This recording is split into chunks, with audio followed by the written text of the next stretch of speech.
दोस्तों स्वागत है आप सबका इकोनॉमिक्स की एक और नई वीडियो में।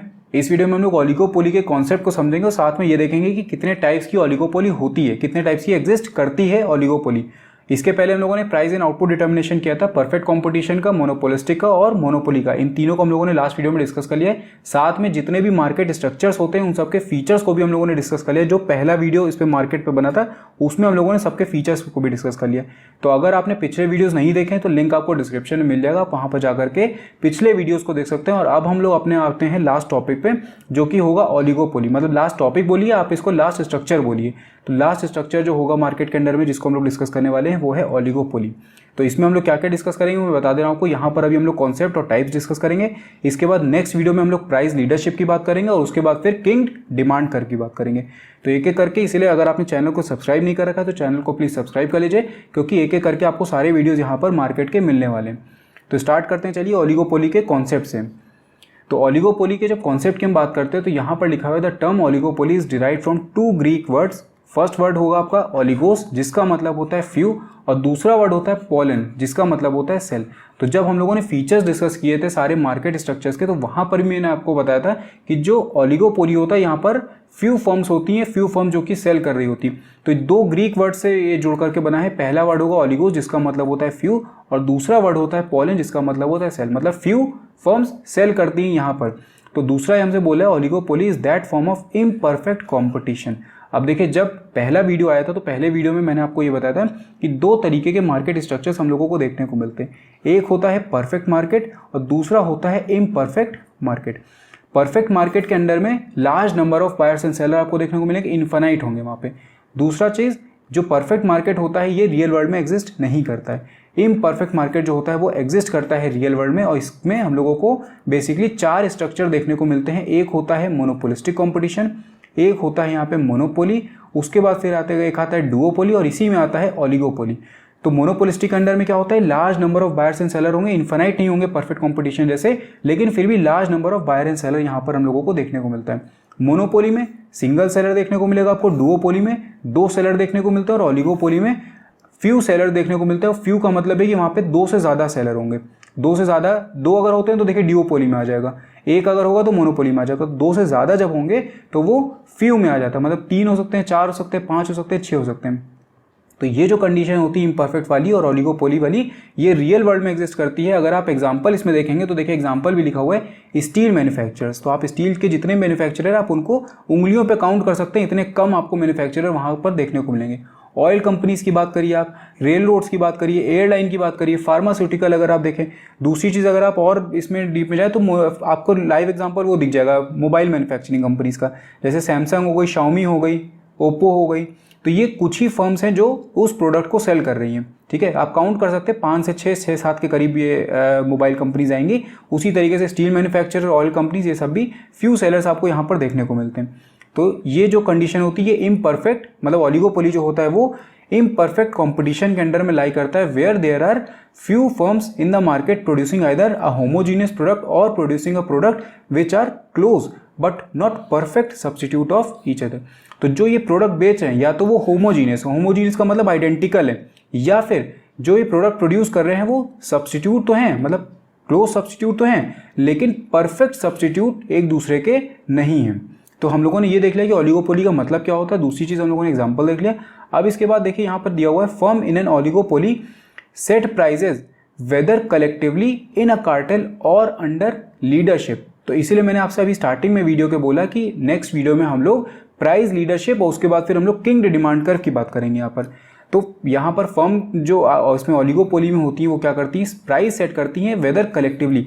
अब देखिए मान लीजिए यहाँ पर 4 फर्म्स हैं, ठीक है, 4 फर्म्स हैं। तो 4 फर्म्स जब प्राइस सेट करेंगी तो या तो ये लोग कलेक्टिवली एक कार्टेल बना करके, एक ग्रुप बना करके या तो प्राइस को सेट करेंगी, या फिर ये क्या करेंगी, किसी एक को अपना लीडर बना दिया। ठीक है, मान लीजिए ये बड़ी फर्म थी मार्केट में, तो इसको उन्होंने लीडर बना दिया। अब इससे कहा कि जो प्राइस सर आप सेट करेंगे उसी प्राइस पे हम लोग बेचेंगे। तो अब ये प्राइस जो सेट करेगी उसी को ये लोग मान करके यहाँ पर सेट करेंगे। हालांकि इसमें भी कुछ टाइप्स आते हैं प्राइस लीडरशिप में, जैसे बैरोमेट्रिक हो जाता है, और भी कई तरीके के टाइप्स आपको देखने को मिलेंगे। तो वहाँ पर प्राइस लीडरशिप जो होगी उसके हिसाब से सेट हो सकता है, या फिर कार्टेल के हिसाब से प्राइस को सेट किया जा सकता है। इसके बाद अगर हम लोग फीचर्स की बात करें तो देखिए फीचर्स में फिर से नहीं डिस्कस करने वाला हूँ क्योंकि मैंने फर्स्ट वाले वीडियो में ऑलरेडी ये सारे डिस्कस कर लिए थे, बस आपको एक बार रिकॉल करवा दे रहा हूँ। तो पहला पॉइंट इसमें था फ्यू फर्म सेलिंग होमोजीनियस और डिफरेंशिएटेड प्रोडक्ट्स। दूसरी चीज़ इंटरडिपेंडेंस होती है यहाँ पर फर्म्स की आपस में, एक दूसरे पे वो लोग डिपेंड करेंगे। ऐसा नहीं है कि वो लोग अगर 4 फर्म्स है तो एक कोई अपने हिसाब से सब कुछ कर रहा है वहाँ पे, क्योंकि अगर वो सब कुछ अपने हिसाब से करेगा तो वो मार्केट से बाहर फेंक दिया जाएगा। तीसरी चीज़ यहाँ पर तीसरा पॉइंट बोला है इनडिटर्मिनेटनेस ऑफ डिमांड कर्व। तो ये मैंने आपको उस फीचर वाले में भी बताया था कि यहाँ पर क्योंकि जो डिमांड कर्व होता है वो दूसरी फर्म्स पे ही डिपेंड करता है। तो अगर आप प्राइस को कम करोगे तो जो बची हुई फर्म्स हैं, जैसे मान लीजिए ये 4 फर्म्स हैं अगर इस फर्म ने अपने प्राइस को गिराया तो इस फर्म के प्राइस के गिरने की वजह से ये वाली फर्म अलग तरीके से बिहेव करेगी, ये अलग तरीके से और ये अलग तरीके से। अगर मान लीजिए प्राइस को बढ़ाता है तो ये फर्म अलग तरीके से बिहेव करेगी, ये अलग और ये अलग। तो इसकी वजह से क्या होता है कि डिमांड कर्व इनका जो होता है वो एक्यूरेटली ये लोग डिटरमाइन नहीं कर पाते। तभी यहाँ पर हम लोगों को ओलिगोपोली में किंग डिमांड कर्व वाला कॉन्सेप्ट देखने को मिलता है। नेक्स्ट पॉइंट हमसे बोला एलिमेंट ऑफ मोनोपोली। तो प्राइस लीडरशिप की जैसे भी हमने बात करी, तो प्राइस लीडरशिप में भी क्या होता है कि मोनोपोली क्रिएट हो जाती है। एक जो फर्म है वही मोनोपोलिस्ट की तरह क्रिएट करेगा सब कुछ और बाकी लोग उसको फॉलो करेंगे। या फिर अगर ये चारों मिल करके भी आपस में कलेक्टिवली भी अगर सेट कर रहे हैं तो ये चारों भी मिल करके क्या करते हैं, मोनोपोली क्रिएट कर देते हैं और दूसरी बाकी फर्म्स को यहाँ मार्केट में घुसने का मौका नहीं देते हैं ये लोग। यानी कि यहाँ पर एलिमेंट ऑफ मोनोपोली हम लोगों को देखने को मिलता है। नेक्स्ट पॉइंट यहाँ पे बोला है प्राइस रिजिडिटी। तो याद रखिएगा कि जितने भी इम्परफेक्ट मार्केट कंपटीशन होते हैं उनमें किसी में भी प्राइस कंपटीशन नहीं होता। आपस में वो लोग प्राइस के पॉइंट पे compete नहीं करते हैं, वो लोग एडवर्टीजमेंट से compete करेंगे, प्रोडक्ट को डिफरेंशिएट करके दिखा के compete करेंगे, लेकिन प्राइस कंपटीशन नहीं होता है, नॉन प्राइस कंपटीशन वहाँ पर चलता है। तो यहाँ पर क्या होता है कि जो प्राइस है, जैसे मान लीजिए ये वाली जो फर्म है, ये सब फर्म्स जो है 10 रुपये पे बेच रही हैं, ठीक है, किसी एक प्रोडक्ट को 10 रुपये पे बेची, तो ये जो चौथी फर्म है इसको भी 10 रुपये पे ही बेचना पड़ेगा। ये ना तो 9 रुपये पे बेच सकती है, ना ये 11 रुपये पे बेच सकती है। तो ये क्यों होता है, अभी हम लोग जब किंग डिमांड कर्व वाला कॉन्सेप्ट करेंगे तो वहाँ पर मैं आपको इस चीज़ का पॉइंट ज़्यादा अच्छे से एक्सप्लेन करूँगा। यहाँ पर बस आप ये याद रखिए कि जो प्राइस रिजिडिटी है वो देखने को मिलती है हम लोगों को ओलिगोपोली में। इसके बाद क्योंकि प्रोडक्ट डिफरेंशिएटेड भी है यहाँ पे, तो यहाँ पर एडवर्टीजमेंट और सेलिंग कॉस्ट का कॉन्सेप्ट भी आ जाता है। मतलब वो लोग अपने प्रोडक्ट को प्रमोशन के मतलब प्रमोट करेंगे, दूसरे के प्रोडक्ट से अच्छा दिखाने के लिए प्रमोशन यहाँ पर किया जाता है। और लास्ट पॉइंट में हमसे यहाँ से बोल रहा है barriers to entry of the firms. तो ये जो 4 फर्म्स हैं, जैसे मान लीजिए ओलिगोपोली में 4 फर्म्स हैं, ये बैरियर क्रिएट कर देती हैं, किसी दूसरी फर्म को मार्केट में एंटर नहीं करने देती। अब ये बैरियर जो होगा वो या तो कैपिटल रिक्वायरमेंट के फॉर्म में भी हो सकता है, या तो पेटेंट के फॉर्म में हो सकता है, या तो फिर कॉपीराइट के फॉर्म में। तो किसी भी फॉर्म में ये लोग बैरियर लगा देती हैं, तो दूसरी फर्म जो है वो मार्केट में एंटर ईजिली नहीं कर सकती हैं। ऐसा नहीं कि एंटर कर ही नहीं पाएंगी, एंटर कर सकती, लेकिन उसमें बहुत ज़्यादा फॉर्मेलिटीज़ और बहुत ज़्यादा रेस्ट्रिक्शन रहती है। तो इसलिए यहाँ पर हम लोग ये पढ़ते हैं कि barriers to entry of the firms. तो ये फीचर्स होते हैं ओलिगोपोली के, ये मैंने डिटेल में पहले भी डिस्कस किया, यहाँ पर भी आप लोगों को एक बार रिकॉल करवा दिया है। अब इसके बाद हम लोग लास्ट यहाँ पर बात करेंगे टाइप्स ऑफ ओलिगोपोली। तो देखिए टाइप्स ऑफ ओलिगोपोली में कई कैटेगरीज में बांटा गया है। तो पहली जो कैटेगरी है वो है on the basis of product differentiation. जब हम प्रोडक्ट डिफरेंशिएशन के बेसिस पे ओलिगोपोली में फर्म्स को बांटते हैं तो यहाँ पर 2 तरीके की ओलिगोपोली देखने को मिलती है। पहली होती है परफेक्ट या फिर प्योर ओलिगोपोली, तो दूसरी होती है यहाँ पर इम्परफेक्ट और डिफरेंशिएटेड ओलिगोपोली। तो आप इसी से समझ गए होंगे डिफरेंशिएटेड वर्ड से। तो यहाँ पर क्या मतलब हो रहा है कि परफेक्ट का मतलब है कि जब जो प्रोडक्ट प्रोड्यूस किया जा रहा है, जो कंपीटिंग फर्म्स आपस में, वो होमोजीनियस हो। मतलब जो 4 फर्म्स का है, जैसे हम लोगों ने एग्जांपल लिया, ये जो प्रोडक्ट प्रोड्यूस कर रही है वो सारे के सारे प्रोडक्ट इन लोगों के आइडेंटिकल हैं, होमोजीनियस है, तो उसको हम लोग बोलेंगे परफेक्ट या फिर प्योर ओलिगोपोली। दूसरा पॉइंट यहाँ पे बोला इम्परफेक्ट या फिर डिफरेंशिएटेड। तो अब अगर ये लोग मान लीजिए डिफरेंशिएटेड प्रोडक्ट को प्रोड्यूस कर रही है तो इसका मतलब वो डिफरेंशिएटेड ओलिगोपोली होती है। एक चीज़ का और ध्यान रखिएगा, ये जो परफेक्ट या फिर प्योर ओलिगोपोली है ये एग्जिस्ट नहीं करती है रियल वर्ल्ड में, क्योंकि होमोजीनियस प्रोडक्ट नहीं होगा। अगर आपको मैंने फ़ोन का एग्जांपल जैसे दिया, तो अगर आप Xiaomi का फ़ोन देखेंगे या फिर आप सैमसंग का फ़ोन देखें, दोनों के फ़ोन अलग हैं। ऐसा नहीं कि जैसा एकदम उसने निकाला वैसा उसने Xiaomi ने भी निकाल दिया। लेकिन देखिए कॉपी करते हैं, जैसे आईफोन को कॉपी अगर सैमसंग कर रहा है तो एकदम एग्जैक्ट वैसी कॉपी नहीं करता, थोड़ा सा उसमें चेंजेस कर देता है। तो होमोजीनियस यहाँ पर कभी भी देखने को नहीं मिलेगा, हमेशा डिफरेंशिएटेड प्रोडक्ट ही देखने को मिलते हैं। तो on the basis of product differentiation की जब हम बात करते हैं तो यहाँ पर 2 तरीके की देखने को मिलेगी, परफेक्ट और इम्परफेक्ट। यहीं पर जब हम देखते हैं फ्रीडम ऑफ एंट्री के बेसिस पे, ठीक है, on the basis of freedom of entry, तो एक होती है ओपन ओलिगोपोली और दूसरी होती है क्लोज ओलिगोपोली। तो ओपन का मतलब होगा कि न्यू फर्म्स जो है वो free to enter the industry, कोई भी फर्म मार्केट में इंडस्ट्री में एंटर कर सकती है आराम से। लेकिन जब क्लोज की हम बात करते हैं तो क्लोज में वहां पर रेस्ट्रिक्शन लगी होती है एंट्री पे, तो न्यू फर्म्स मार्केट में इजीली एंटर नहीं कर पाती हैं, तो इसको हम लोग बोलते हैं क्लोज्ड ओलिगोपोली।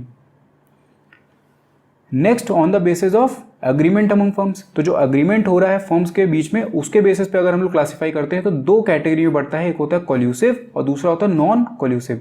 तो कोल्यूसिव का मतलब होता है कि आपस में ये लोग कोल्यूड करके एक साथ मिल करके प्राइजेस को सेट कर रहे हैं, एक साथ मिल करके काम कर रहे हैं, तो उसको हम लोग बोलते हैं कोल्यूसिव ओलिगोपोली। यहाँ पर जैसे दिया हुआ है, when firms instead of competing, आपस में कम्पीट करने की जगह पे they combine together to fix the price and output of the industry.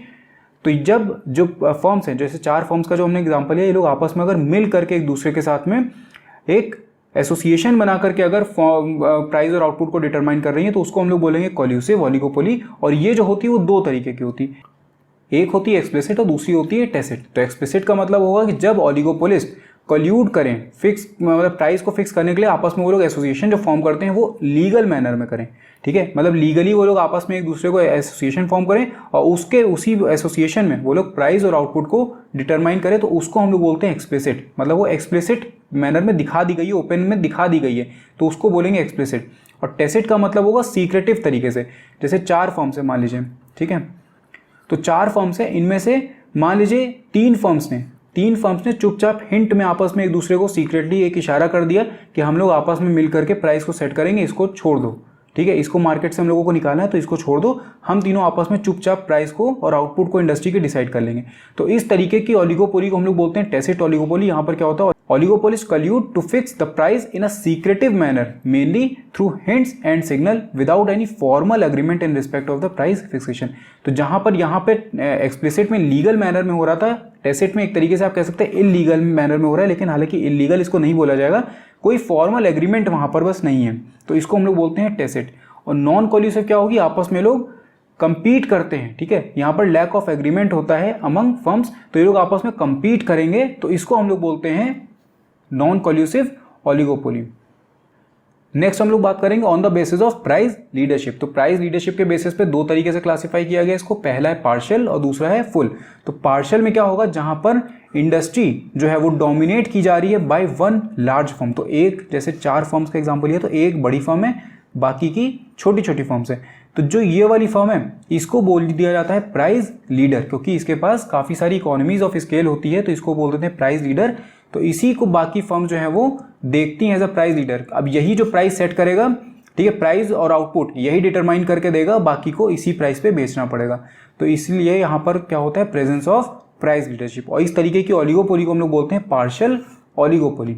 वहीं पर फुल ओलिगोपोली का मतलब होगा कि where price leadership is not present. तो हर एक फर्म आपस में मिल करके कर रही है, वहां पर मतलब कोई भी तरीका का प्राइस लीडर नहीं है, सब फर्म्स आपस में बराबर हैं और सब लोग मिल करके या तो प्राइस को सेट करी, तो उसको हम लोग बोलते हैं फुल ओलिगोपोली।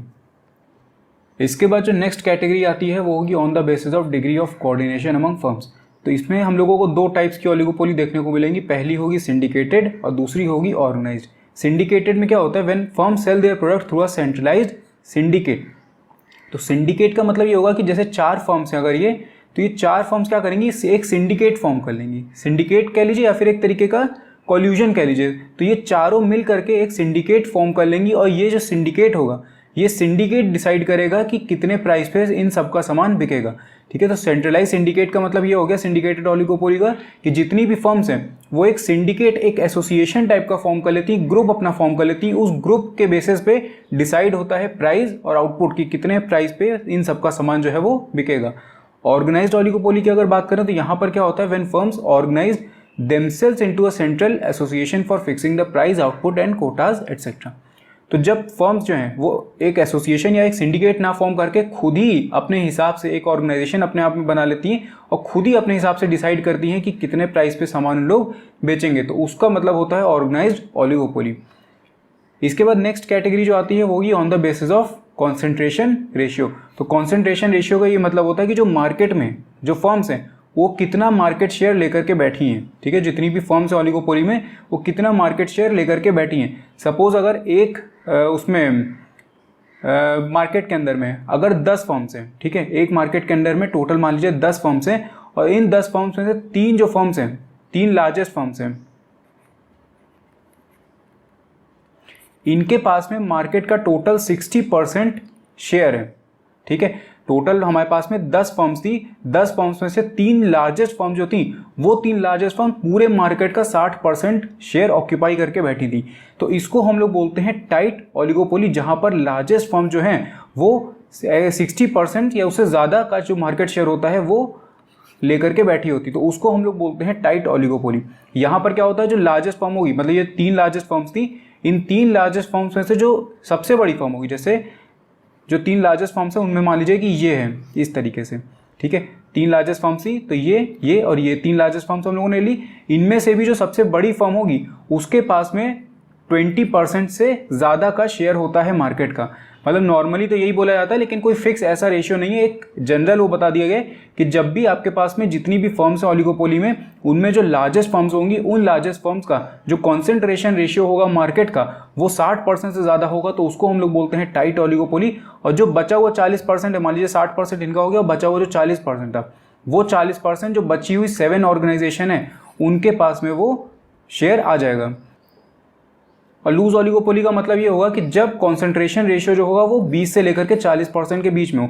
मतलब ये जो 3 ऑर्गेनाइजेशन हम लोगों ने दी थी, 3 लार्जेस्ट फर्म जो हमारी थी, इनका जो कॉन्सेंट्रेशन रेशियो होगा जब ये 20 से लेकर के 40% के बीच में होता है, तो इसको हम लोग बोलते हैं लूज ओलिगोपोली, ठीक है। तो यहाँ पर लूज ओलिगोपोली में क्या होगा कि कोई भी ऐसी बड़ी फर्म नहीं है जिसके पास में मैक्सिमम मार्केट शेयर होगा, तो वहाँ पर सबके पास में कुछ कुछ हिस्सा है, तो इसीलिए इसको हम लोग बोलते हैं लूज ओलिगोपोली।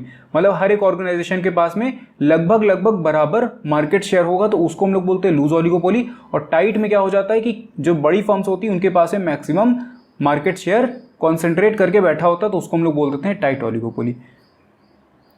तो ये जो ओलिगोपोली का कॉन्सेप्ट था ये हम लोगों ने पूरा डिस्कस कर लिया, साथ में टाइप्स भी डिस्कस कर लिए जितने भी ओलिगोपोली में हो देखने को मिलते हैं हम लोगों को। कोई भी तरीके का डाउट हो आपको, आप कमेंट करके मुझसे पूछ सकते हैं। बाकी अगर वीडियो पसंद आया हो तो इसको लाइक करना मत भूलिएगा, चैनल को सब्सक्राइब कर दीजिएगा। मैं मिलता हूँ फिर आपसे नेक्स्ट वीडियो में। Thank you.